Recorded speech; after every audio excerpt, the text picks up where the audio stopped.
বিজ্ঞানীদের বিজ্ঞানী আঙ্গ নবীজি। সুবহানাল্লাহ কোনে গেলে রে? আরে বিজ্ঞানীদের বিজ্ঞানী আঙ্গ নবীজি, এমন একজন নূরের নবী টু ভাই ভাই বাণী। বিজ্ঞানীদের বিজ্ঞানী আঙ্গ নবীজি, বিজ্ঞানীরা রকেট চড়ে চাঁদের দেশে যায়, আঙ্গ নবী রকেট ছাড়া মেরা শরীর যায়। ইয়া রাসূলুল্লাহ তিনবার হবে, তিনবার।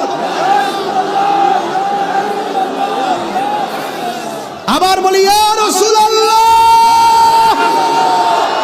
এটা কি সাধারণ কথা নাকি? বিজ্ঞানীরা রকেট চড়ে চাঁদের দেশে যায়, আঙ্গ নবী রকেট সারা মেরা শরীর যায়। আরে সেই যুগে কি রকেট বিমান সেদিন ছিল নি? না কইতারে না কোন না। আরে সেই যুগে কি রকেট বিমান সেদিন ছিল নি? বিজ্ঞানীদের বিজ্ঞানী আঙ্গ নবী। এর আমার কইছে আধুনিক রাষ্ট্র গঠনের নবীজির আলোচনা।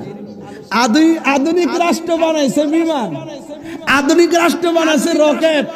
যখন রকেট নাই, বিমান নাই, তখন আমার নবীজি আরশে আজিমে গিয়েছে। কথা বলেন ঠিক? আধুনিক বলতে আধুনিকটা কি করতাম? আমার নবী তো আধুনিকেরও আধুনিক, বিজ্ঞানীরা বিজ্ঞানী, নবীদেরও নবী। সাইয়্যিদুল মুরসালিন, হাত তুলে বলুন ঠিক কিনা বলুন।